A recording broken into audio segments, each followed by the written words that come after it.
की रोशनी चंदा की चांदनी, तारों की झिलमिल छाया। सूरज की रोशनी चंदा की चांदनी, तारों की झिलमिल छाया। पर्वत पहाड़ और नदियाँ झरने, सब में है उसकी माया। पर्वत पहाड़ और नदियाँ झरने, सब में है उसकी माया। ओ पर्वत पहाड़ और नदियाँ झरने, सब में है उसकी माया। पर्वत पहाड़ और नदियाँ झरने, सब में है उसकी माया। मिला सृष्टि से हमें वरदान, मिला सृष्टि से हमें वरदान, मिला सृष्टि से हमें वरदान, मिला सृष्टि से हमें वरदान। कण कण में छिपा है भगवान, कण कण में छिपा है भगवान, कण कण में छिपा है भगवान। राधे दोनों हाथ भगत तालियों से लगाइए। जय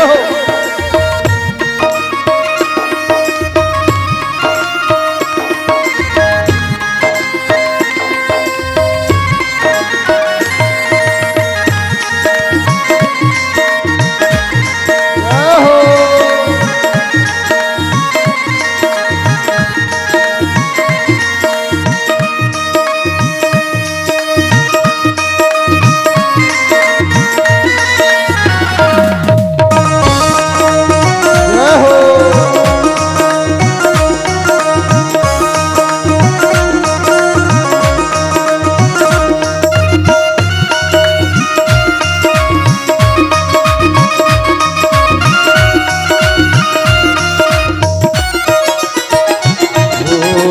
जन्म से पहले जीव मात्र का तू ही पालनहारा।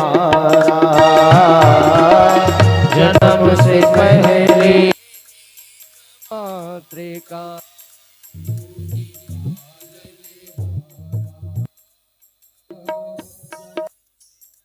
जीव मात्र का तू ही पालनहारा। जन्म से पहले जीव मात्र का तू ही पालनहारा। हाड़ मास और रुधिर के अंदर शुद्ध दूध की धारा। हाड़ मास और रुधिर के अंदर शुद्ध दूध की धारा। हाड़ मास और रुधिर के अंदर शुद्ध दूध की धारा। हाड़ मास और रुधिर के अंदर शुद्ध दूध की धारा। डाली माटी के पुतले में जान, डाली माटी के पुतले में जान, डाली माटी के पुतले में जान, डाली माटी के पुतले में जान। कण कण में छिपा है भगवान, कण कण में छिपा है भगवान, कण कण में छिपा है भगवान, कण कण में छुपा है भगवान। राधे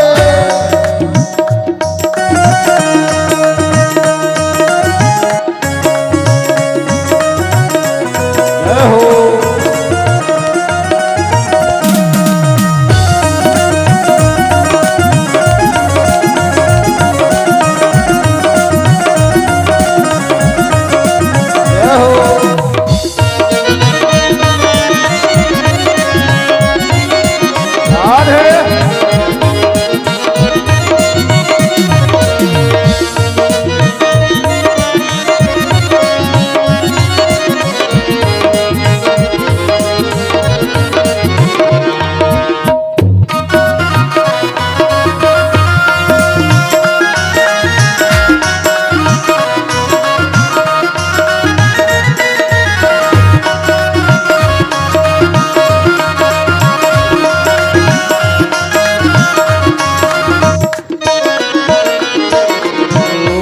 अद्भुत जगत की लीला को देख कर होता नहीं विश्वास।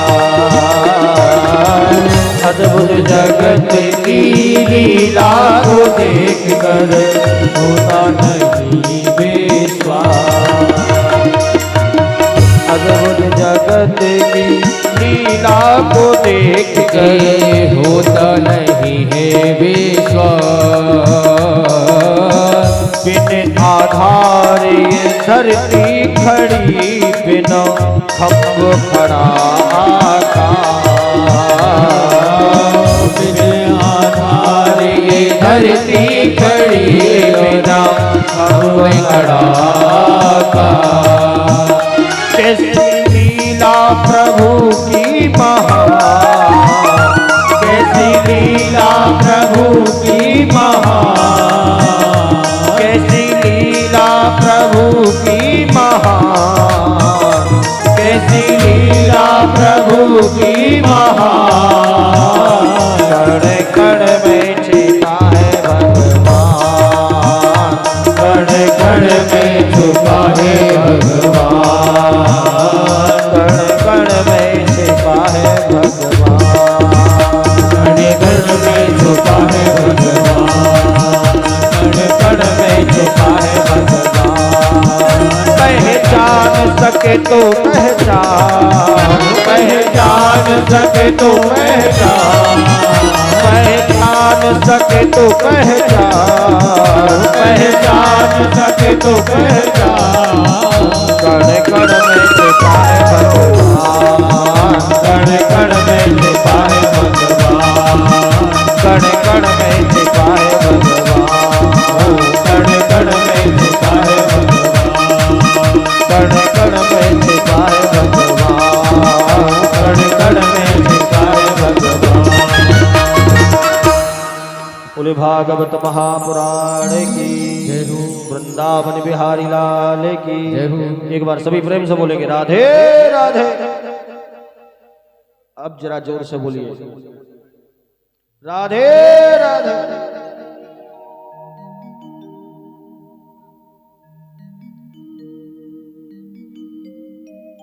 कहने का तात्पर्य केवल इतना ही कि जितना विश्वास हम भूत प्रेत आदि पे करते हैं, इतना विश्वास अगर भगवान पर किया जाए तो भगवान भी हमारे सामने आकर प्रकट हो जाएगा। परीक्षित महाराज ने सुखदेव महाप्रभु के हाथ जोड़े, विनय की, हे प्रभु एक बात बताइए कि भगवान ने इस संसार को बनाया कैसे? कोई तो सामान होगा भगवान के पास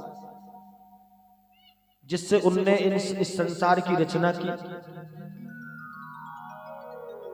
तब सुखदेव महाप्रभु कहते हैं राजन, बनने वाले भी वही हैं और बनाने वाले भी वही हैं।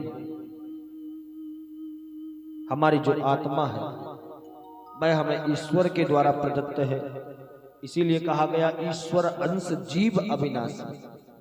जो जीव है, जो आत्मा है, वह ईश्वर का अंश है। तो बनने वाले भी वही और बनाने वाले भी वही। देखिए, दो कारण संसार को बनाने में लगे और संपूर्ण जगत में दो ही कारण चलते हैं, एक निमित्त कारण, एक उपादान कारण। निमित्त और उपादान ये दोनों बनने के लिए कारण होते हैं। निमित्त क्या है? जैसे एक कुम्हार है, कुम्हार बनाने वाला है, इसलिए उसको उपादान कहा गया। और निमित्त बना क्या है? बोले मिट्टी। उसी मिट्टी से घड़ा बन गया, उसी मिट्टी से दीपक बन गए, उसी मिट्टी से सुराही बन गई, उसी मिट्टी से कलश बन गया, उसी मिट्टी से सब कुछ बन जाता है। लेकिन इसमें बनने वाला दूसरा है और बनाने वाला दूसरा है। बनाने वाला कुम्हार है और बनने वाला मिट्टी। ऐसे ही जब सुनार चीजें बनाता है तो बनाने वाला सुनार और बनने वाला सोना। बनने वाला सोना है, बनाने वाला सुनार है।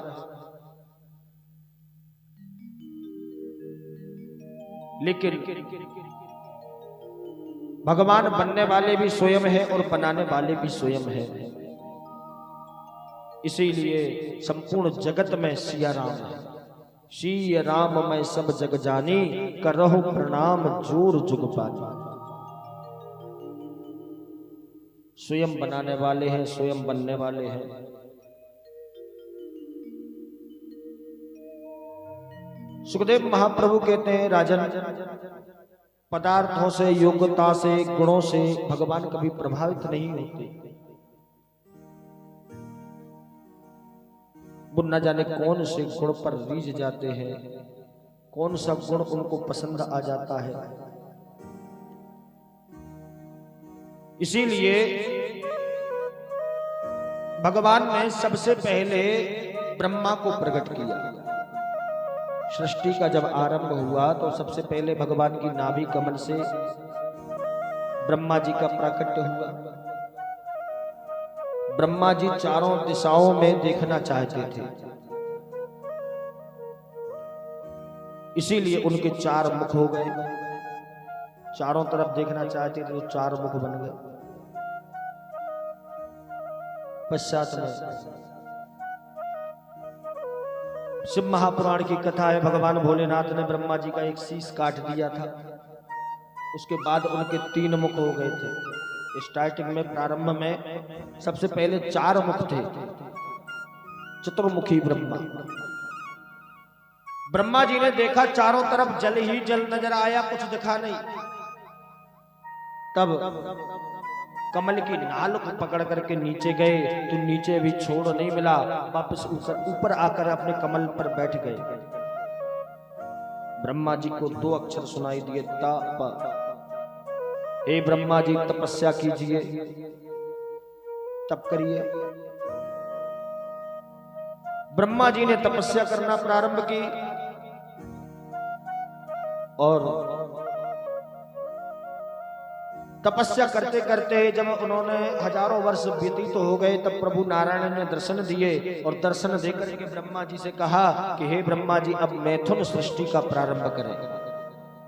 अब आपको सृष्टि की रचना करना है। ब्रह्मा जी ने कहा ठीक है भगवान। ब्रह्मा जी ने सबसे पहले अपने संकल्प से 4 बेटा प्रकट किए। सनक, सनंदन, सनातन, सनत कुमार।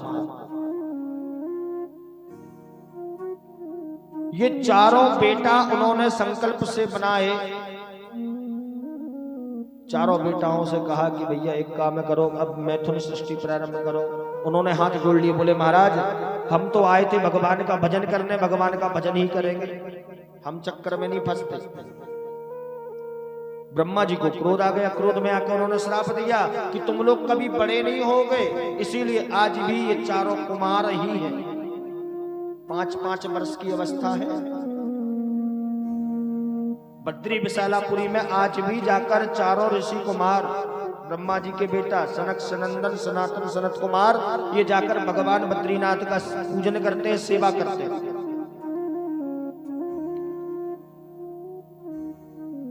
चारों ने हाथ खड़े कर दिए, क्रोध में भरकर श्राप दे दिया। तो भगवान ब्रह्मा का क्रोध ही उनकी भ्रकुटी का भेदन करके, जहां हम तिलक लगाते हैं ना, ये वाले स्थान से उनका क्रोध ही बाहर आकर रुद्र के रूप में प्रकट हो गया। भगवान भोलेनाथ की जय। रुद्र के रूप में आकर के प्रकट हो गए। ब्रह्मा जी ने कहा कि भोलेनाथ अब आप सृष्टि प्रारंभ कीजिए। बोले ठीक है। भगवान भोले बाबा ने सृष्टि प्रारंभ की। तमाम भूतनी, डाकनी, पिशाचनी, यक्षिणी, न जाने कितने भूत पिशाच बना डाले। ब्रह्मा जी घबरा गए, भैया हमें ऐसी सृष्टि नहीं चाहिए, बंद करो। भगवान बड़े प्रसन्न हुए भोले बाबा कि हम तो भजन करने के लिए आए थे और हमें चक्कर में फंसा रहे थे, बढ़िया रहा, अच्छे रहे, बच गए। फिर ब्रह्मा जी ने संकल्प के द्वारा 10 बेटा प्रकट किए, जिनका नाम है मरीचि, अत्रि, अंगिरा, पुलस्त, पुलह, क्रतु, भृगु, वशिष्ठ, दक्ष और देवऋषि नारद। 10 बेटा को प्रकट किया। और देखिए इन्हीं दसों से ये सृष्टि प्रारंभ हुई। इसीलिए गोत्र लोगों के यही होते हैं, किसी न किसी ऋषि के नाम पर ही गोत्र होता है। किसी का वशिष्ठ होता है, किसी का च्यवन होता है, किसी का गौतम होता है, किसी का अत्रि होता है, किसी का कश्यप होता है। ये 10 बेटा बनाए। 10 बेटा बनाने के बाद में ब्रह्मा जी की दाहिनी कुक्ष कमर से, दाहिनी कमर से एक बेटा हुआ जिसका नाम था मनु, और दूसरी तरफ बाई कुक्ष से एक कन्या का जन्म हुआ, प्रकट हुई, जिसका नाम था सतरूपा। ये दोनों प्रकट हो गए। इनसे मैथुन सृष्टि का प्रारंभ कराया गया। इनके यहां 5 बेटा बेटी हुए, 3 बेटियां और 2 बेटा। आकुति, देवहूति और प्रसूति, ये 3 बेटियां हैं। 2 बेटा है प्रियव्रत और उत्तानपाद। अब ब्रह्मा जी ने अपनी छाया से, जो उनकी छाया पड़ रही थी, उस छाया से एक ऋषि को प्रकट किया जिनका नाम था कर्दम।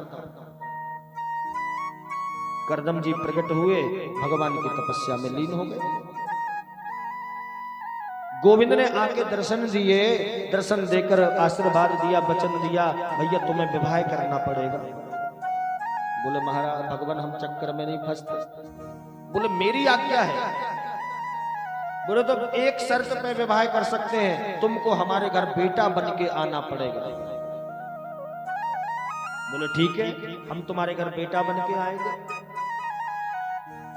कर्दम मुनि ने शर्त मान ली। इधर भगवान ने मनु महाराज को आदेश दिया कि अपनी बेटी का विवाह कर्दम जी के साथ कराइए। इनकी मंजली बेटी जो है देवहूति,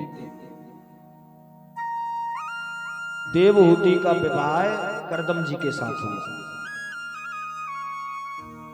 कर्दम जी ने शर्त रखी केवल एक बेटा बेटी होने के बाद हम घर छोड़ के चले जाएंगे,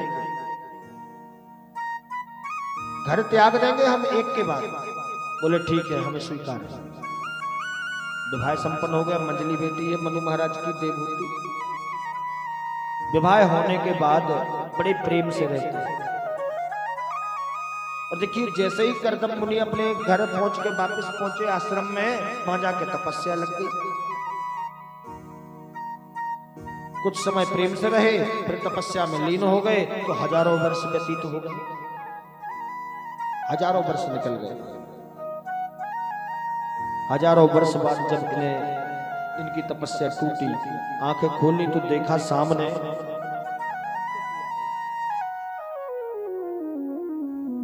तपस्या टूटी तो सामने देखा कि एक बुढ़िया बैठी है, बुढ़ी अवस्था है। पूछ लिया देवी कौन हो तुम? बुढ़िया कहती महाराज याद करो हमारी तुम्हारी शादी हुई थी। ओहो, इतने दिन तक सेवा करती रही। बोले भगवान आपकी दासी बनकर आपकी चरणों की सेवा करती रही। गदगद हो गए कर्दम मुनि, प्रसन्नता में भर गए, और प्रसन्नता में भर करके मैया देवहूति को यौवन प्रदान किया और आशीर्वाद दिया, बहुत आशीर्वाद दिए।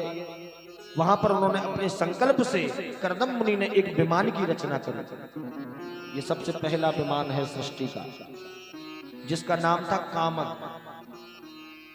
कामक विमान की रचना की, और उस विमान में ऐसी व्यवस्था कि दास दासियां आदि सब लगे हुए हैं, सब भोजन आदि व्यवस्थाएं हैं। मन की गति से चलने वाला, और ना पेट्रोल लगता है ना डीजल लगता है।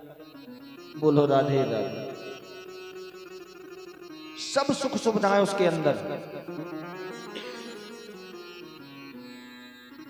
कामक विमान में बैठकर मैया देवहूति और कर्दम मुनि बहुत दिन तक भ्रमण करते रहे। प्रथम में इनके यहाँ एक कन्या ने जन्म लिया। कन्या का जन्म हुआ तो कर्दम मुनि जाने लगे। बोले शर्त थी कि एक संतान होने के बाद चला जाऊंगा। मैया देवहूति ने हाथ पकड़ लिया। अरे कहां जाते? अरे ये कन्या है, ये दूसरे घर चली जाएगी। हमें तो प्रभु ने आशीर्वाद दिया है कि तुम्हारे घर बेटा बन के आएंगे। कर्दम को याद आया। याद आने के बाद वो रुक गए। बोले ठीक है देवी, आप कहती हो तो रुक जाता हूं। और देखिए रुके तो ऐसे रुके कि एक एक करके 9 कन्याएं हो गई। कहा तो एक में भाग रहे थे और आज 9 हो गई, पता ही नहीं चला। माया जंजाल में उलझ गए। 9 हो गई। पश्चात में इनके यहाँ 10वें बेटा ने जन्म लिया। 10वां बेटा हुआ। किन्निर विश्वनान्वितरा भूमन् सदिन्द्रिय तृष्णा येन संभाव्यमानेन प्रपन्नार्दं तम प्रभु। स्वयं नारायण प्रभु आज इनके यहाँ बेटा बनकर के प्रकट हुए हैं, जिनका नाम कपिल रखा गया। बोले कपिल भगवान की जय।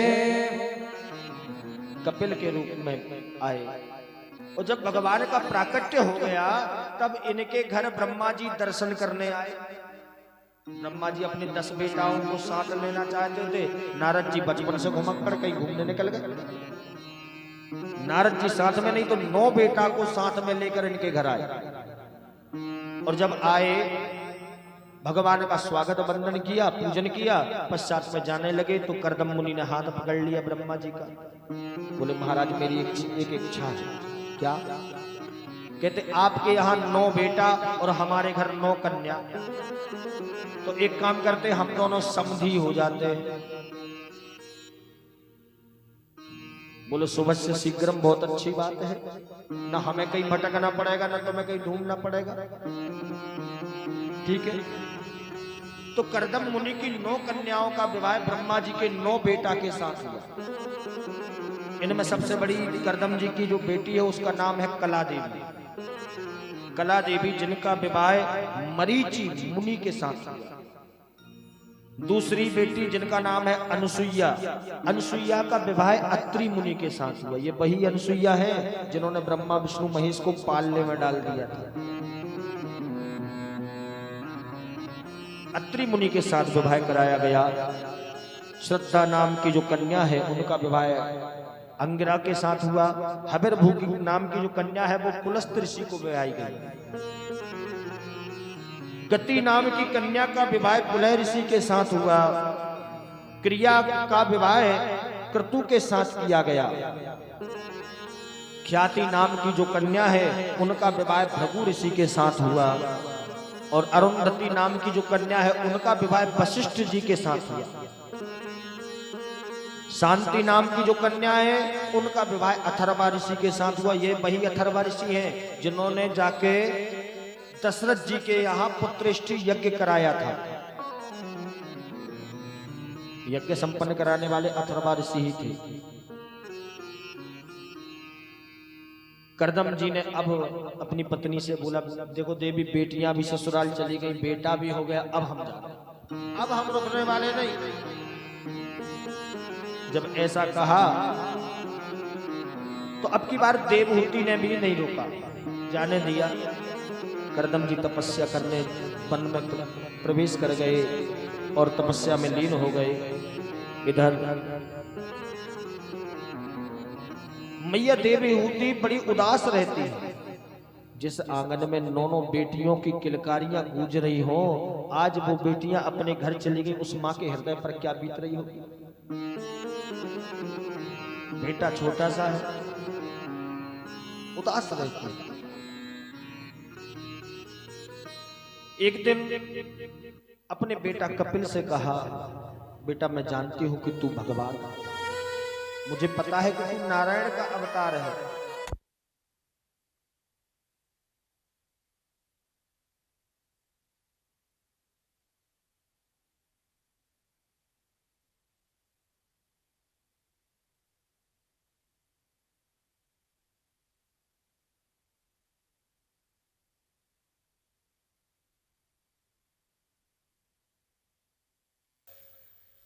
देखिए व्यवधान तो भगवान के कार्य में सतयुग द्वापर त्रेता में भी आए, तो हम लोग तो कलयुग के प्राणी हैं, तो व्यवधान आना ठीक स्वाभाविक है। व्यवधान उस जमाने में भी आते थे। और देखिए हमारी नजर में तो कलयुग से अच्छा युग नहीं है। उस समय जरा सा यज्ञ करने बैठ जाएं तो राक्षस आके चढ़ाई कर देते थे। यज्ञशाला में आके रक्त हाड़ मांस आदि फेंक जावे, यज्ञ विध्वंस कर देते थे। तो आज का युग तो बहुत अच्छा है, कम से कम कोई आता तो नहीं कि हमें रोकने के लिए। इसलिए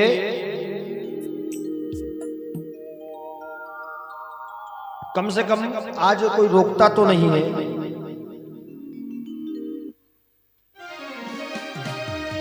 लाडली श्यामाजू रख लो मोहे बरसाने में, मेरा मन ही ना लागे जमाने, मेरा मन ही ना लागे जमाने। तो ताली सेवा करते हुए सभी गाए।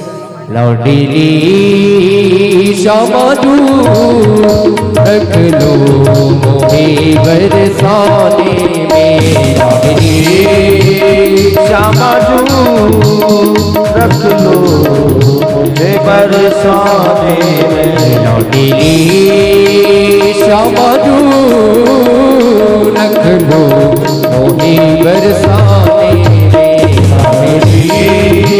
श्यामाजू रख लो मुझे बरसाने में।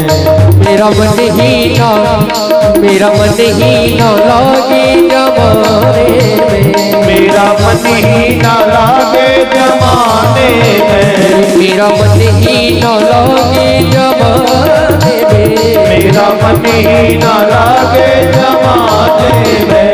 लाडली श्यामाजू रख लो मोहे बरसाने में, श्यामाजू रख लो मुझे बरसाने में। बोली लाडली लाल की हो। दोनों हाथ रखकर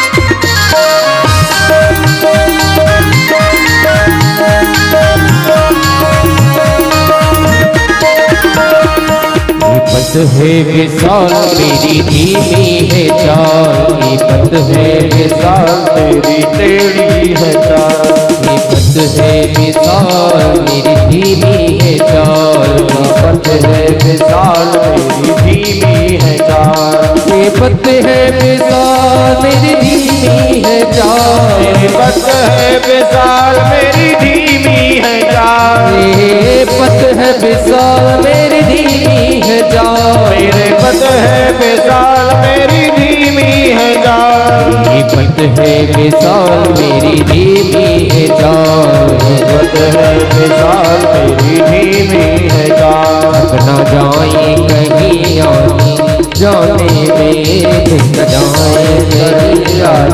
चाल। थक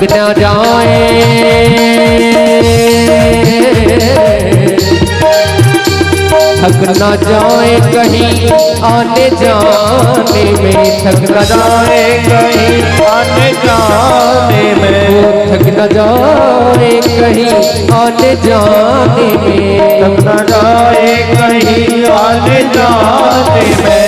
लाडली श्यामाजू रख लो मोहे बरसाने में,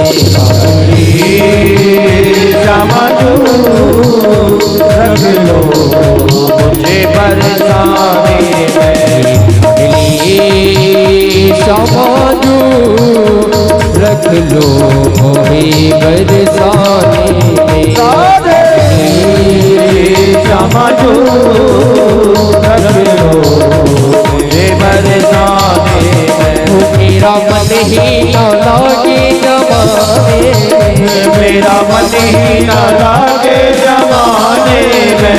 मेरा मन ही न लागे जमाने में। मेरा मन ही न लागे जमाने में। जितने भक्त खड़े हैं बैठे हैं दोनों हाथ उठा के ताली से बगर लगेगा। लाडली समझो रख लो बरसाने। समझो रख लो मुझे बरसाने। बरसाने वाली की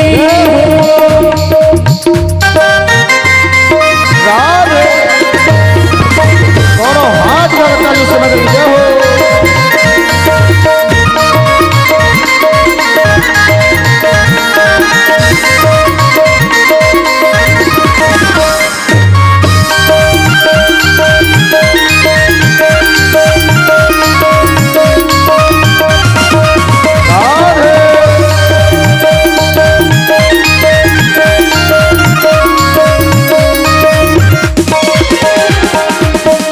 आप सुनती रहे मैं सुनाता रहूं। आप सुनती रहे मैं तो गाता रहूं।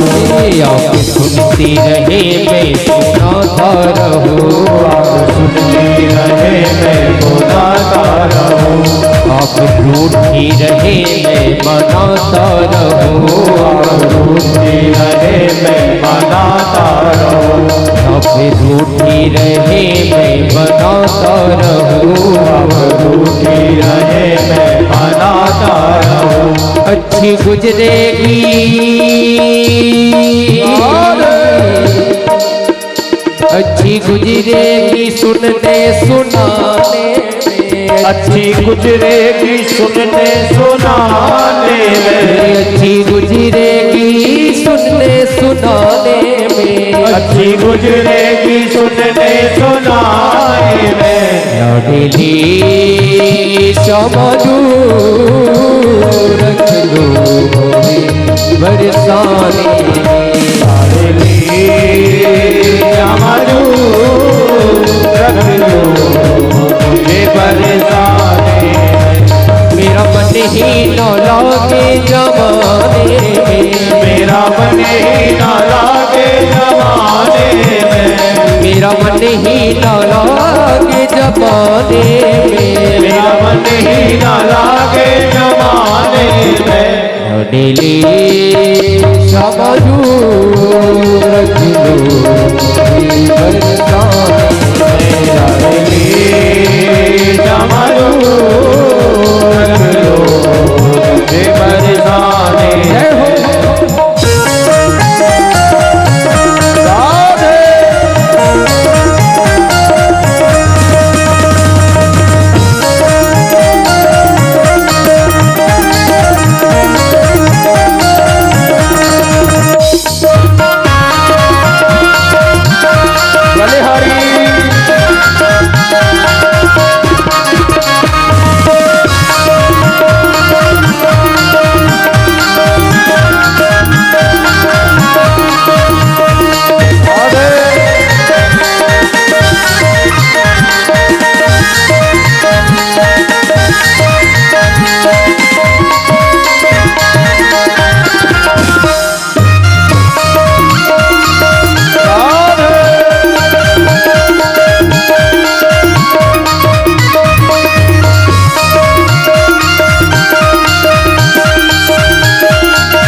हमको बुलाते बुलाते रहो, हमको बुलाते बुलाते रहो, आप भर भर के प्याले पिलाते रहो, के प्याले पिलाते रहो, आप भर भर के प्याले पिलाते रहो, भर भर के प्याले पिलाते रहो। मेरा मने समझू,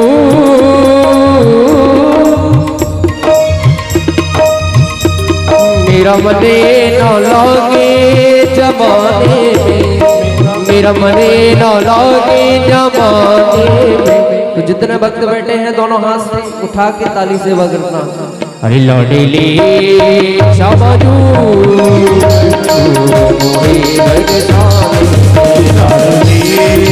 समझू रख लो बरसाने में, समझू रख लो बरसाने में, समझू रख लो बरसाने में।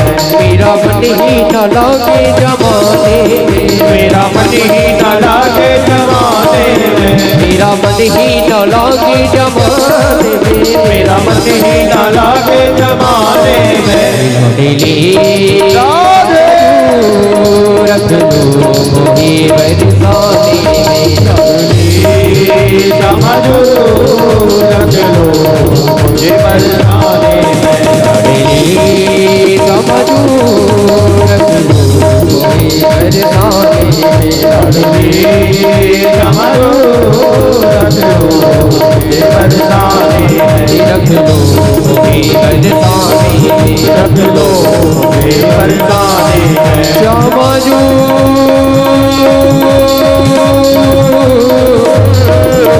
लाडली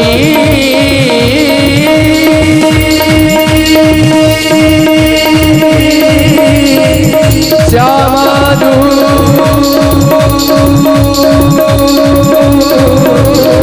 लाडली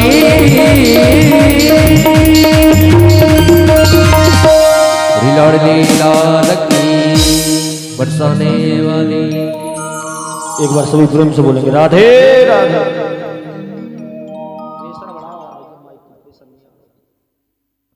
श्री राधे।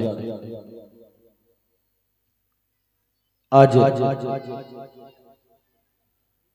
मैया देवहूति ने अपने पुत्र कपिल से हाथ जोड़ करके प्रार्थना की।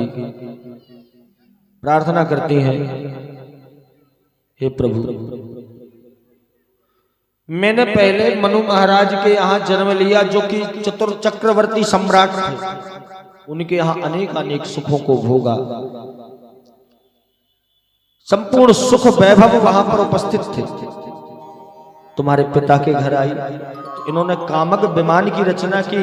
उस विमान में संपूर्ण सुख सौहार्द इकट्ठा था, अनेक अनेक वस्तुएं भरी पड़ी थी। फिर भी मेरे मन को पूर्णता नहीं आ पाई, मेरे मन में संतुष्टि नहीं हुई। क्या कारण है? तब कपिल भगवान कहते, मां कि पूर्णमदा पूर्णमिदं पूर्णात् पूर्णमुदच्यते पूर्णस्य पूर्णमादाय पूर्णमेवावशिष्यते। मां, आज तक आप जितने लोगों से जुड़ी हो वो सब अपूर्ण है। अरे अपूर्ण नहीं होते तो पिताजी क्यों चले जाते छोड़ के? अब तक जितने भी मिले हैं सब अपूर्ण मिले हैं। आज तक आपको पूर्ण कोई नहीं मिला। पूर्ण कौन है? पूर्ण वही है, परम पिता परमेश्वर। तो पूर्णमदः पूर्णमिदं पूर्णात् पूर्णमुदच्यते, उन परिपूर्ण का सहारा लीजिए। उन पूर्ण को अगर समझना है, उस तत्व को जानना है तो संतों की चरण शरण ग्रहण करिए। देखिए, जो भगवान के दर्शन चिंतामणि और कल्प वृक्ष नहीं करा सकता, उन भगवान के, उन गोविंद के दर्शन केवल सद्गुरुदेव भगवान ही करा सकते हैं, संत करा सकते हैं। कहते मैया संतों की शरण में जाइए, संतों की सेवा कीजिए, वही आपको नित्य भगवान की लीलाओं को सुना सुनाकर, कथाओं को सुना सुनाकर भगवान के प्रति आपको समर्पित कर दिया। बोले बेटा एक बात बता, संत की पहचान क्या है? मैं कैसे जानूंगी संत ठीक है कि नहीं है? आजकल बहुत सारे बाल बढ़ा के घूम रहे हैं। पहचान क्या है संत की? तितिक्षवा कारुणिका सुहृदा सर्वदेहिना अजात शत्रवः शांता साधवा साधु भूषणा। बोले संतों की पहचान एक है कि वे तितिक्षु होते हैं। तितिक्षु का मतलब होता है कि जो स्वयं में स्थित हो। हम लोग दूसरे में स्थित होते हैं। कहीं कोई ने माला पहना दी तो बड़े प्रसन्न हो गए, अरे भैया बहुत बढ़िया। किसी ने स्वागत सत्कार कर दिया तो प्रसन्न हो जाते, किसी ने जरा सा गलत बोल दिया तो रोने लग जाते। हमारी चाबी दूसरे के हाथ में, वो जब चाहे जैसे नचा सकता। हम लोग अस्वस्थ हैं, स्व में स्थित नहीं है। और जो संत होते हैं वे तितिक्षु होते हैं, ना तो उनका कोई दुश्मन होता है ना कोई शत्रु होता है। अजात शत्रुवः शांता, उनका कोई शत्रु नहीं होता। हाँ संत को शत्रु कोई मान सकता है, लेकिन वास्तव में संत किसी को शत्रु की तरह नहीं देखता, क्योंकि जो वास्तव में संत हैं वह संपूर्ण जगत में अपने सिया राम के दर्शन करते हैं।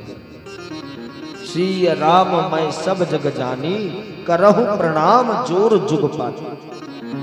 जब संपूर्ण जगत में अपने सिया राम के दर्शन कर रहे हैं तो किससे लड़े, किससे झगड़े, किसको मारे, किससे गाली गलौज कर? जब संपूर्ण जगत ही भगवान का स्वरूप है तो कौन से लड़े झगड़े? अपने सिया राम के दर्शन सब में करते। अब देखिए कभी कभी हम लोग भोजन करते हैं, भोजन करते समय हमारी जिह्वा को दांत काट लेते हैं और कट जाती कई बार लोगों को। अब कोई आके क्रोध दिलावे तो 32 मिलकर एक कोमल जिह्वा को काट लेते हैं, लाओ पत्थर तोड़ दो इनको। तो कोई तोड़ देगा क्या? पहले जिह्वा का दर्द भी अपना ही था, बाद में अगर दांत तोड़ दिए तो उसका दर्द भी अपना ही होगा। इसलिए वो जिह्वा का दर्द ठीक है। तो वास्तव में संत भी वही है जो दूसरों को शत्रु में भी अपने सिया राम के दर्शन करते हैं, जो हर मूर्ति में, हर प्राणी में, संपूर्ण चर अचर जीवों में अपने भगवान के, अपने गोविंद के दर्शन करे। और देखिए भगवान भी प्रकट हो जाते हैं। नामदेव जी रोज टिक्कर लग बनाते थे, बना के रखें और कोई आके खा जाए, कोई आके पा जाए। इनका नियम था कि भगवान को भोग लगाने के बाद जो एक बार बनाते दिन में बस, और कोई आके खा जाता। एक दिन हो गया, 2 दिन हो गए, अब भोग ना लगे, ना तो भोग लगे ना स्वयं प्रसाद पावे। 14 दिन व्यतीत हो गए, रोज कोई आके ले जाता है। एक दिन सोचा कि आज तो छिप के देखूंगा कौन लेके जाता है। छिप कर बैठ गए, देखने लगे। देखा तो एक मरियल सा एक कुत्ता आया और मुंह में रोटियां दबाई और दबा के भागने लगा। अब इन नामदेव संत को सामने उस कुत्ते में अपने ठाकुर जी दिखाई दे रहे हैं। ठाकुर जी को देख करके अपनी घी की कटोरी हाथ में लेकर के और पीछे पीछे दौड़ पड़ा, महाराज घी लगा ले दो, इसके बाद खूब पाओ। अरे ऐसे सूखे टिक्कर कैसे खाओ?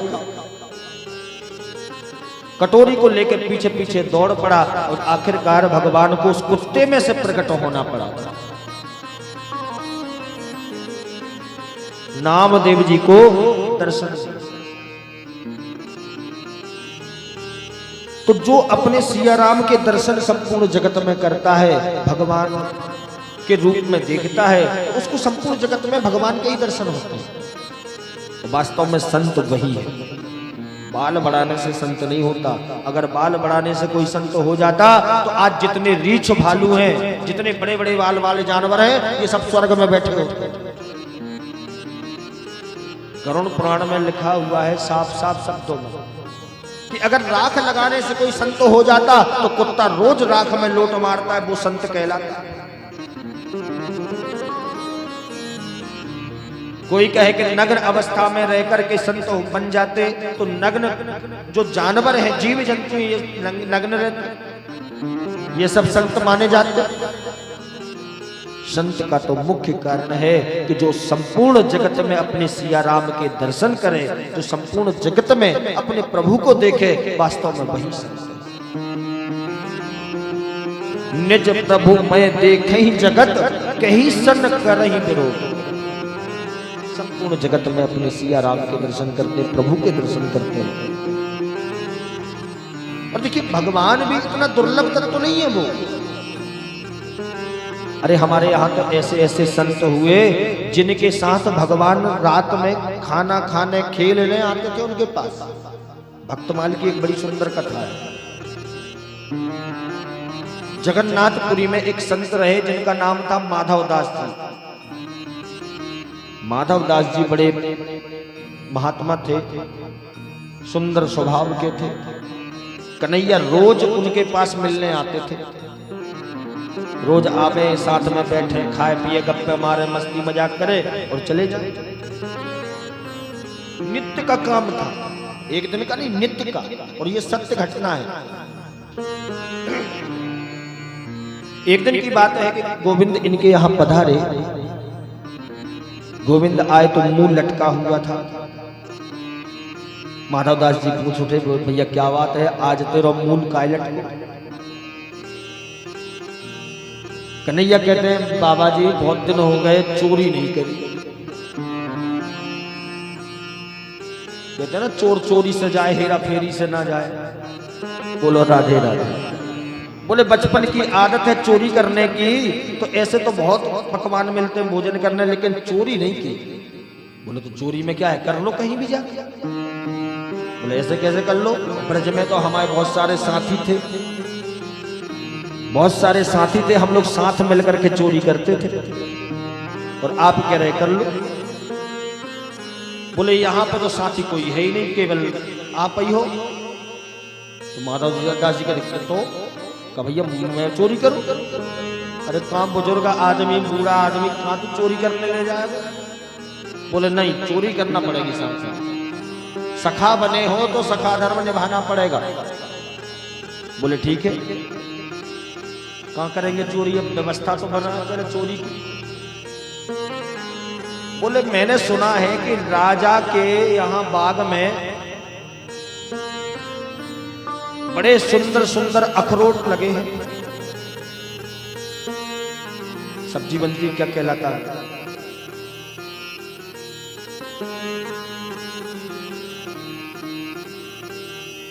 कटहल। राजा के बाग में बड़े सुंदर सुंदर कटहल लगे हैं। देखिए क्या है, इसका सेवन ब्राह्मण लोग नहीं करते, इसलिए नाम भी बहुत कम याद होता है। बोलो राधे राधे। कटहल लगे थे तो बोले आज चल के राजा जी के यहाँ कटहल की चोरी करेंगे। बोले ठीक है भैया चलो। अब रात्रि का समय था, रात्रि में गोविंद आए और माधवदास जी को साथ में लेके चल दिए। साथ में लेके गए, कटहल के पेड़ पर माधवदास जी को चढ़ा दिया। बोले आप चढ़ो, मैं चारों तरफ नजर दे के रखता हूं, अगर कोई आएगा तो मैं चिल्ला दूंगा। बोले बस एक काम करना कि जोर से चिल्लाना मत, अगर रखवाले जाग गए, सैनिक जाग गए तो बुरी दुर्दशा हो जाएगी। माधवदास जी कहते ठीक है भैया। अब चढ़ तो गए कटहल के पेड़ पे ऊपर, अब जाके बता रहे, कान्हा बता जो तोड़ू के जो तोड़ू। बोले ये वाला तोड़ू कि ये वाला तोड़ू? कन्हैया नीचे से कहते धीरे से बोलो, धीरे से। मगर फिर चिल्ला गए, और जब ये आवाज रखवालों के कान में पड़ी तो डंडा लेके दौड़ पड़ा। डंडा लेके दौड़ा तो ठाकुर जी तो अदृश्य हो गए वहां से, और बेचारे माधवदास जी बेचारे पेड़ पे टंगे रह गए। बोलो राधे राधे। और जैसे ही नीचे उतरे तो सबसे पहले 4 डंडा मिला के मारे।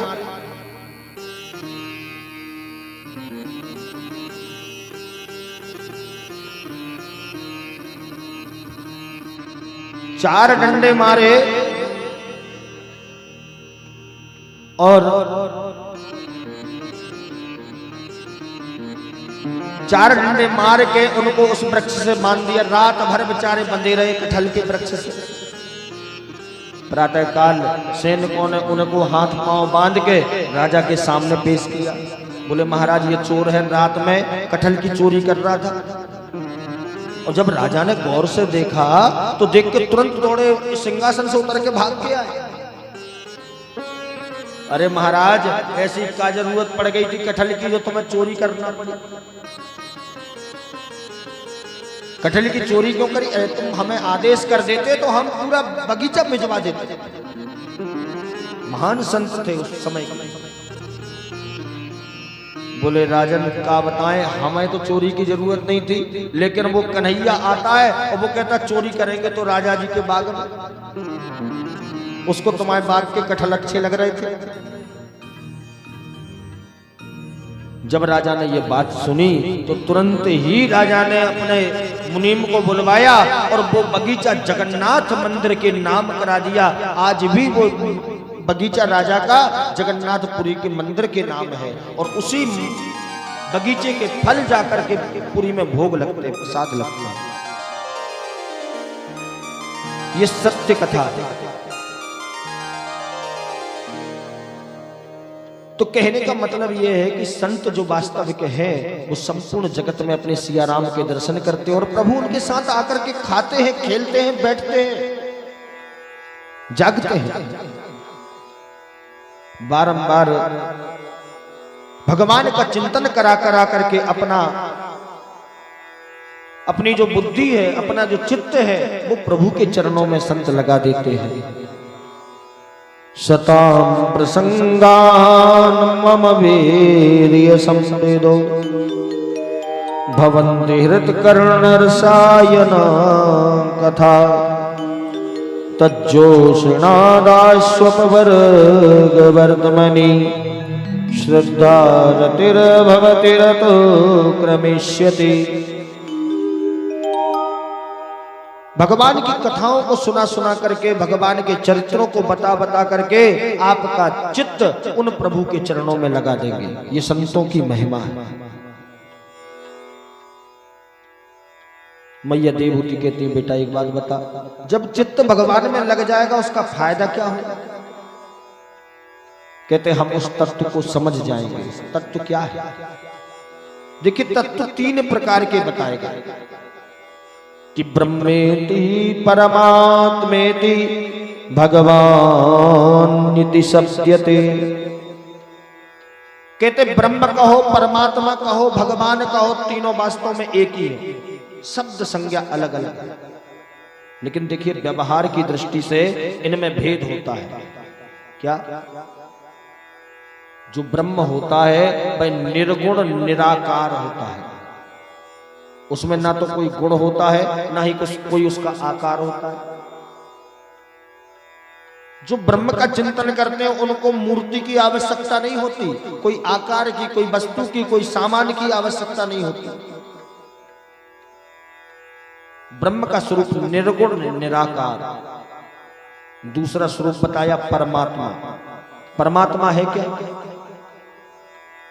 कहते परमात्मा स्वरूप होता है सगुण निराकार।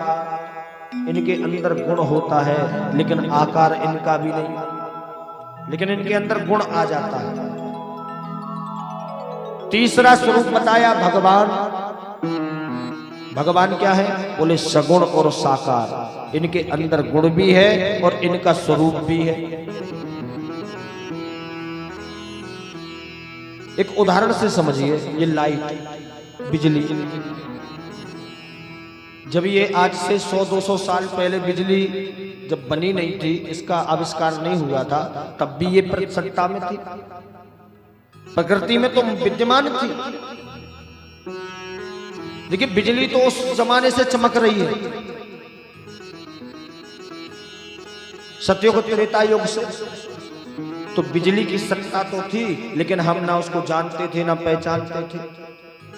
इसमें ना तो कोई गुण था ना ही कोई आकार था। इसको कहते हैं निर्गुण निराकार, ये ब्रह्म का स्वरूप। दूसरा स्वरूप परमात्मा का ये होता है सगुण और निराकार। वही बिजली जब तारों के माध्यम से हमारे घरों तक आई, अब कोई से कहा जाए कि आप तार देखकर बता दो इसमें लाइट है कि नहीं, कोई बता देगा? नहीं बता सकता। लेकिन अगर कहा जाए कि इसको छू के बताना है लाइट है कि नहीं, तो जैसे ही उस तार को छुएंगे ना तो पता चल जाएगा कि इसमें लाइट है कि नहीं। बड़ा भयंकर करंट लगेगा।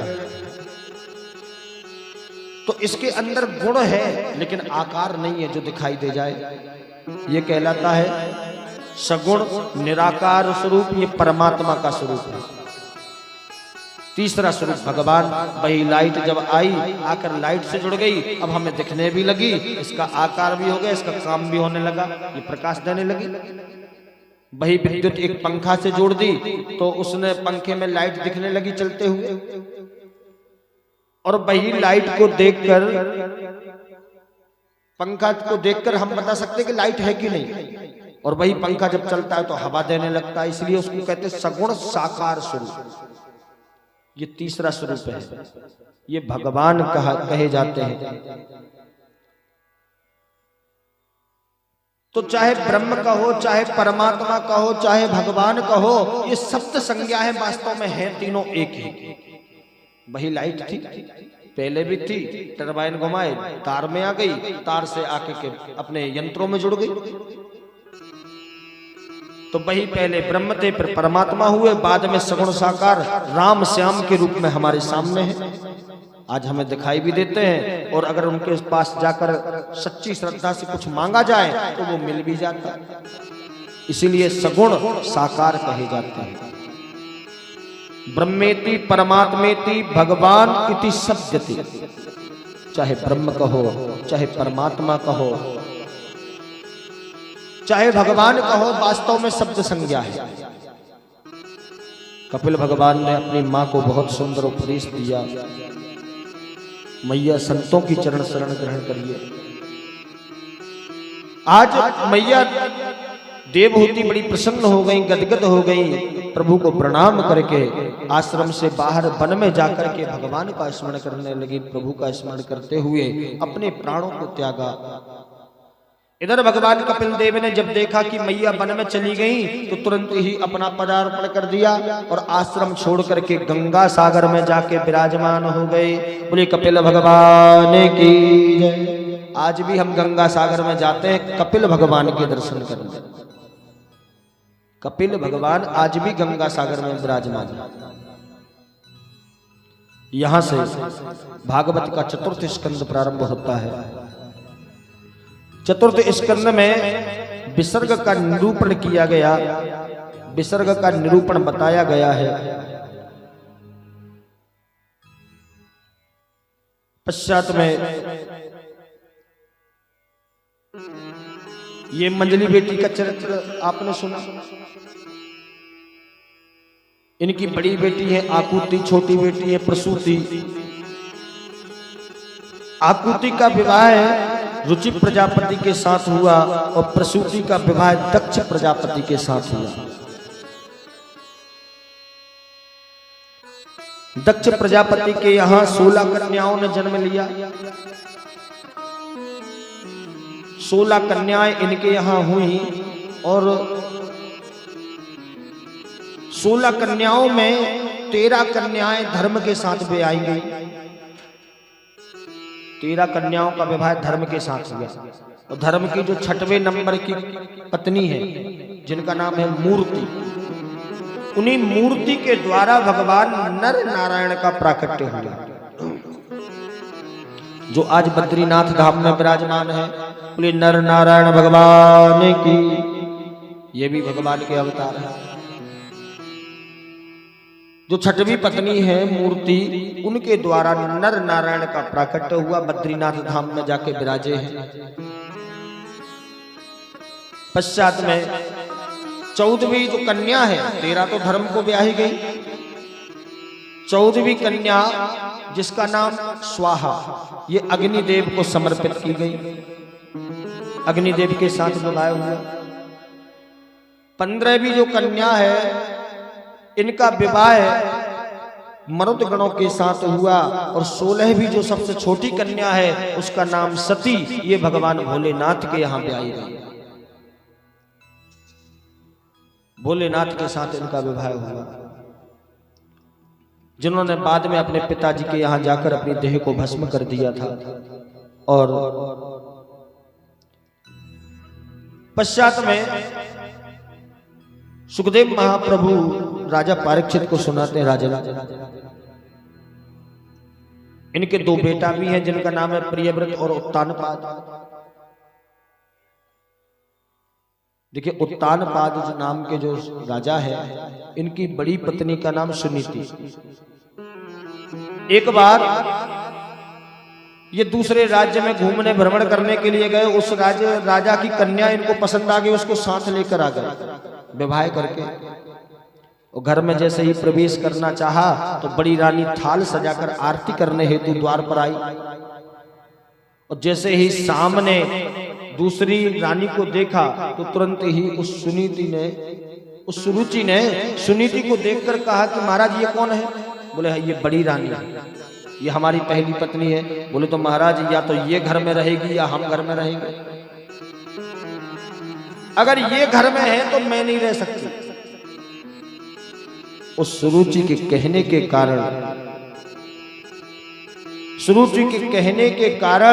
आज महाराज उत्तानपाद ने अपनी प्रिय पत्नी सुनीति को घर से निकाल दिया। महल से थोड़ा सा आगे जाकर एक घास फूस की झोपड़ी बनाकर के उसमें रहती है। कालांतर में समय निकला, इनके यहाँ एक बेटा ने जन्म लिया, उस बेटा का नाम ध्रुव रखा गया। बोलो राधे राधे। ध्रुव जी बचपन से ही बड़े होशियार थे। संतों के यहाँ मैया जाती, भोजन बनाती, संतों के यहाँ साफ सफाई करती, व्यवस्थाएं बनाती। तो मैया के साथ ध्रुव जी भी जाके बैठ जाते बगल में बैठकर बढ़िया बढ़िया भगवान की कथाओं को सुनते। इनका चित्त बचपन से ही भगवान में लग गया। देखिए, पहली दिन की कथा में भी निवेदन किया था कि माताएं चाहें तो अपने बच्चे को कुछ भी बना सकती हैं, ये इनके ही हाथ में होता है। माँ चाहे तो अपने बेटा बेटी को होशियार ज्ञानवान बना सकती है, और माँ चाहे तो चोर डाकू भी बना सकती है। पहली गुरु माँ ही होती है। जैसी शिक्षा देगी वैसी ही संतान आगे बढ़ेगी। ध्रुव जी को साथ लेकर मैया सुनीति जाकर के संतों के यहाँ सेवा करती हैं। सेवा करके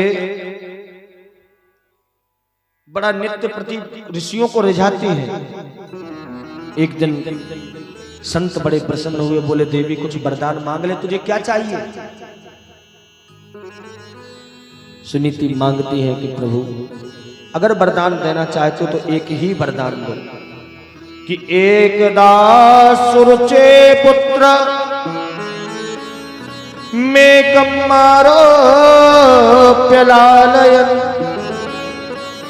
उत्तमं नारुरक्षन्तम् रागाभ्यानन्दनः।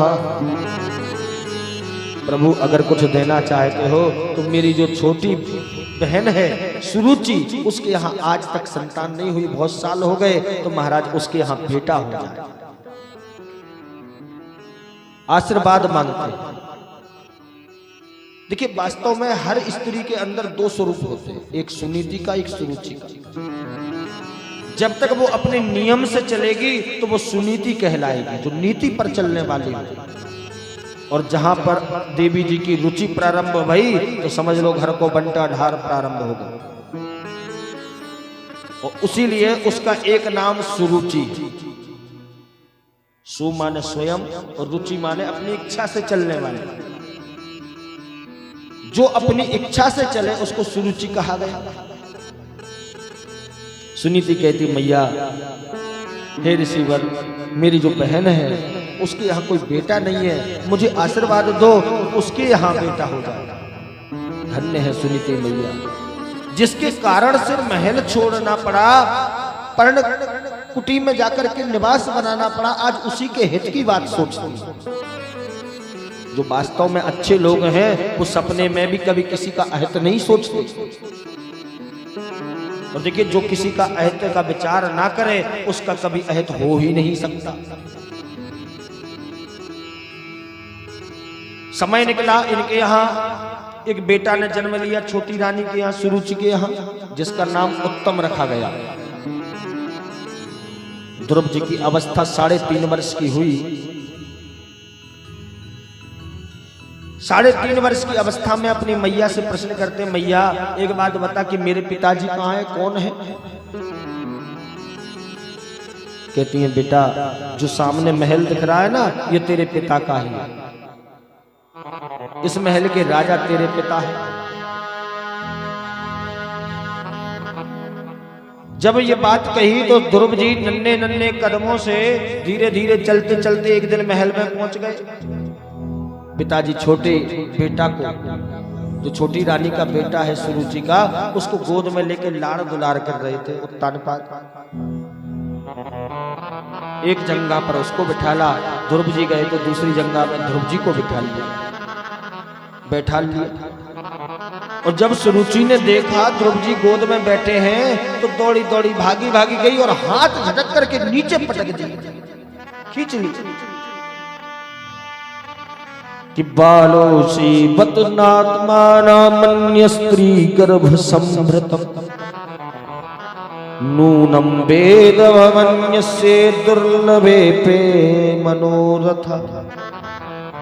अरे तू दुर्भाग्य है, तेरा भाग्य खराब है जो तूने मेरे गर्भ से जन्म नहीं लिया। तो पहले तू मर कर दूसरा जन्म ले, मेरे गर्भ से तू पैदा हो, तब तू इस पिता की गोद में बैठने के योग्य हो। इतनी बड़ी बड़ी बातें आज उस सुरुचि ने उस नन्हे से बालक से कही। आंखों में आंसू भर करके रोता हुआ अपनी मां सुनीति के पास पहुंचा। कहता मैया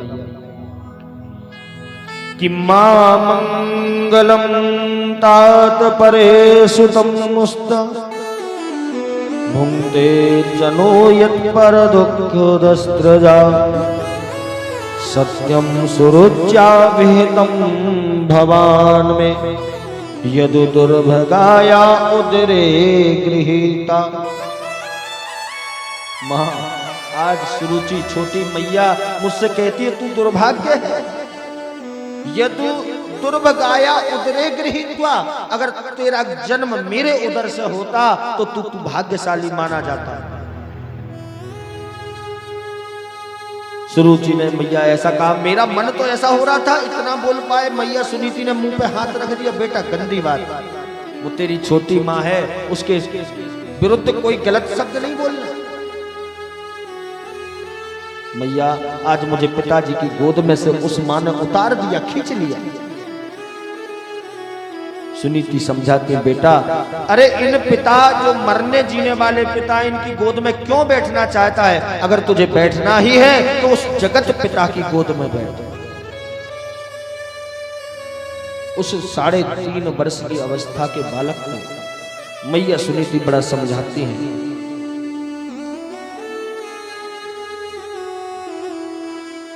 समझा बुझा करके ध्रुव जी को मैया ने समझाया, बेटा अगर बैठना है तो उस जगत पिता की गोद में बैठ, जो संपूर्ण जगत के पिता है, और उनकी गोद में बैठने के बाद तुझे कोई उतार नहीं सकता।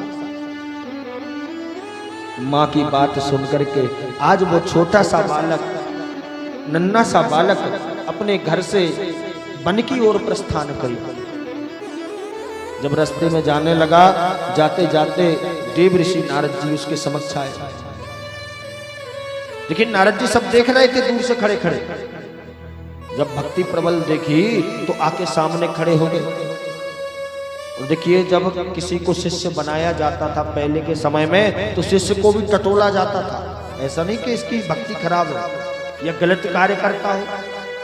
बिना जांचे परखे किसी को गुरु दीक्षा नहीं दी जाती थी। आजकल गुरु दीक्षा भी बिकती है। आजा भैया तोरो कान फूंक दूं, जबरदस्ती पकड़ के कान फूंक दिए जाते हैं। बाद में ना तो गुरु का स्मरण बचा और ना गुरु जी शिष्य को पहचान रहे। नारद जी सामने आ गए, सामने आकर समझाते, अरे बेटा कहाँ जंगल में जा रहा है? अरे देख कितने ऋषि मुनि हजारों वर्षों से तपस्या कर रहे, उनको भगवान नहीं मिले, तुझे क्या मिल जाएंगे? नारद जी की बात सुनकर गुरु जी कहते हैं, महाराज ऐसी बात आपके मुंह से शोभा नहीं देती। अरे ये बातें ना करो, अगर कोई रास्ता आपके पास हो तो बता दो। बोले रास्ता तो कुछ नहीं। अरे जंगल में तू जाएगा तो वहां पर व्याघ्र भी है, सर्प भी है, न जाने कितनी व्याधियां हैं, इसलिए बेटा त्याग दे मन। अब तो ध्रुव जी को क्रोध आ गया। नारद जी से कहते हैं, महाराज अगर कुछ बताना हो तो बताओ, और नहीं तो राम राम अपनी रास्ता जाओ। नारद जी समझ गए शिष्य चौखा है, पक्का शिष्य है। तुरंत ही कान में गुरु मंत्र दे दिया, ओम नमो भगवते वासुदेवा। बेटा इस मंत्र का जाप कर, तुझे भगवान के दर्शन अवश्य होंगे। ये तेरे गुरु का आशीर्वाद है। आशीर्वाद देके नारद जी वहां से चले गए। और देखिए, गुरु हमें ऐसे ही नहीं मिल जाता। हमारी भक्ति, हमारी श्रद्धा, हमारा विश्वास के कारण ही हमें गुरु श्रेष्ठ मिलते हैं। अगर हमारी भक्ति श्रेष्ठ है तो गुरु अच्छा मिल जाएगा, और अगर भक्ति खराब है तो गुरु भी कोई लूटने खाने वाला मिल जाएगा, जो निरंतर आज राहु को जाप करा ले, आज केतु को करा ले, आज तुझ पे जे बाधा है उतना दान कर दे, ये कर दे, वो कर दे, फलानी बात दिखानी। श्रेष्ठ गुरु कब मिलेगा? बोले श्रेष्ठ गुरु तब मिलेगा जब हमारी भक्ति श्रेष्ठ होगी। नारद जी को अनायास ही मिलेगा। नारद जी अनायास ही ध्रुव जी को मिल गए। मिलकर के गुरु मंत्र दिया, ध्रुव जी चले गए और जाकर के अब इन्होंने वहां पर भगवान की तपस्या प्रारंभ कर दी। तिरात्रांते कपित्थ बदिरासना चतुर्थ वेमपि मासं द्वादशे हन। पहले महीने में नियम बनाया, 3 दिन में एक बार भोजन करते हैं। नियम है 3 दिन में एक बार भोजन करते हैं। हम लोग क्या करते हैं, व्रत होता है तो फुल आहार गले तक भर के। जिस दिन जिसके घर में बढ़िया बढ़िया पकवान बने तो समझ जाओ कि आज इसके घर में कोई व्रत है। बोले महाराज वैसे तो हमारा व्रत है, सुबह 1 गिलास दूध पी लो, तो बाद में मूंगफली खा ली थी, इसके बाद 2 केला खा लिए थे, दोपहर में खिचड़ी खा ली थी, शाम को भोजन तो रात में होंगे। शाम को सिंपल सादा सिंपल बगर बना ली, और रात में बोले रात में एक टाइम की बस की है महाराज, ज्यादा नहीं रह सकते, रात में फिर भोजन कर लिए। अब बताइए व्रत काय का? वैसे भी व्रत का मतलब भूखे रहना नहीं होता, व्रत का मतलब होता है नियम। आपके उस दिन नियम पक्के होना चाहिए। अब व्रत तो खूब रह रहे हो, ससुर जी को गाली दे रहे, सास ससुर को गाली दे रहे, अपने माता पिता को गाली दे रहे, माता पिता को भूखा सुला रहे, व्रत करने का क्या मतलब? घर के माता पिता, घर के भगवान भूखे बैठे हैं और हजारों लाखों करोड़ों के भंडारे कर रहे, उसका कोई मतलब नहीं, सब बेकार। यहां पर ध्रुव जी ने नियम बनाया, 3 दिन में एक बार फलहार लेते हैं, और फल आहार, फल का ही आहार करते हैं। दूसरे महीने से नियम बढ़ा दिया, अब 6 दिन में एक बार लेते हैं। तीसरे महीने से और नियम बना दिया, बोले 7 दिन में एक बार लेते हैं। और चतुर्थ वही मई मासम द्वादशे द्वादशे हनि, चौथे महीने से और नियम बढ़ा दिया। अब तो केवल 12 दिन में एक बार यमुना जी का जल पीते हैं, भोजन भी बंद कर दिया। नेवं विदामो भगवन् प्राणरूढं चराचर विदेहि तन्नो ब्रजनाद्य मोक्षं दधा। अरे इसके बाद में जब उनको 5वां महीना हुआ तब तो ध्रुव जी ने ऐसा प्राणायाम चढ़ाया कि प्राण वायु, जो वायु पी रहे थे उसको भी पीना बंद कर दिया, सांस लेना बंद कर दिया। और जब उन्होंने अपनी प्राण वायु को रोका तो जैसे ही उन्होंने अपनी श्वास को बंद किया, उधर देवताओं की श्वास समाप्त होने लगी। देवता लोग दौड़े दौड़े भागे भागे भोले बाबा के पास पहुंचे। बाबा बड़ा बुरा हाल है, श्वास ही नहीं आ रही है, क्या करें? बोले भाई जो तोरी गत सो मोरी गत, जो तुम्हारा हाल है वही हमारा है। शिव जी साथ होकर ब्रह्मा जी के पास पहुंचे। ब्रह्मलोक में भी वही स्थिति, ब्रह्मा जी साथ हो गए, सभी नारायण के पास पहुंचे। और नारायण के पास पहुंच करके विनय की कि हे प्रभु, हम सब आपकी शरण में हैं, न जाने क्या हुआ कि हम सबकी प्राणवायु अवरुद्ध हो गई। भगवान ने जब देखा, कहते हैं आज मेरा एक छोटा सा भक्त अपनी प्राणवायु को रोक कर खड़ा है। भगवान आज भगवान ध्रुव जी को दर्शन देने नहीं गए। सुखदेव महाप्रभु कहते हैं कि योनिता प्रविश्य मम वाचमिमां त्रिदृष्टां बाजीयत्यखिलज्ञाति नरस्वधाम्ना। आज भगवान ध्रुव जी को दर्शन देने नहीं गए, अपितु दर्शन करने गए कि आज मैं जाकर देखूं कि मेरा वो छोटा सा भक्त कैसा है। दौड़कर भागते भागते प्रभु ठाकुर जी ध्रुव जी के सामने प्रकट हुए, समक्ष खड़े हैं। ध्रुव जी अपनी आंखों को बंद किए हुए मन में अपने ठाकुर जी के दर्शन कर रहे हैं, इसलिए आंखें नहीं खुल रही। सामने स्वयं ठाकुर खड़ा है, फिर भी कोई मतलब नहीं।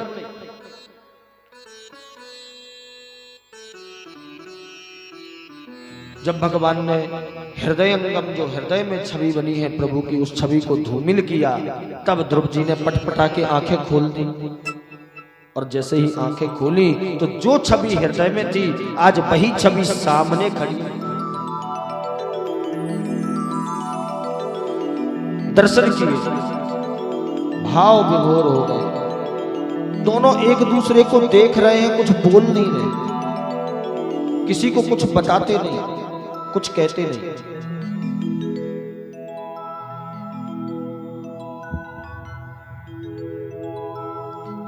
कुछ कहते नहीं, एक दूसरे को कुछ बताते नहीं।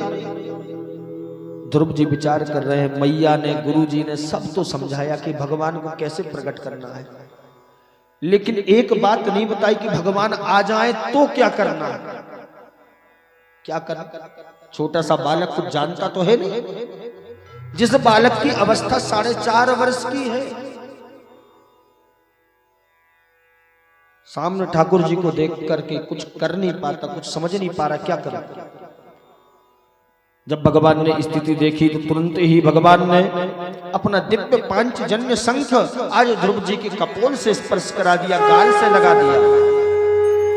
और जैसे ही पांचजन्य शंख आज ध्रुव जी के गाल से लगा तो ध्रुव जी वेद वेदांगों के ज्ञाता बन गए, ज्ञान से परिपूर्ण हो गए।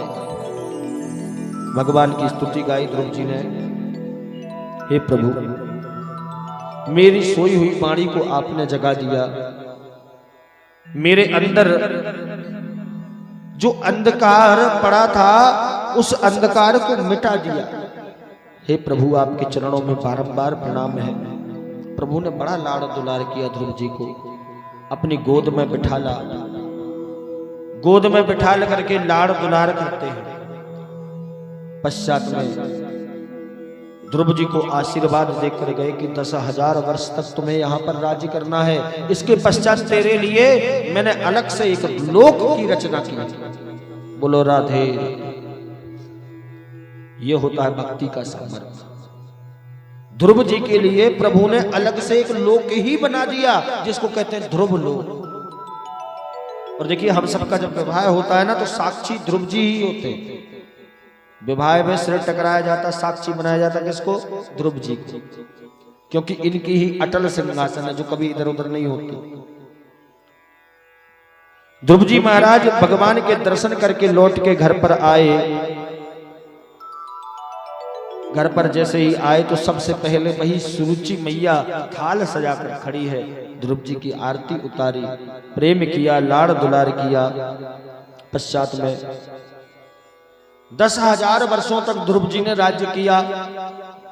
पश्चात में इनके छोटे भाई, जिनका नाम था उत्तम, उत्तम को किसी यक्ष ने मार दिया।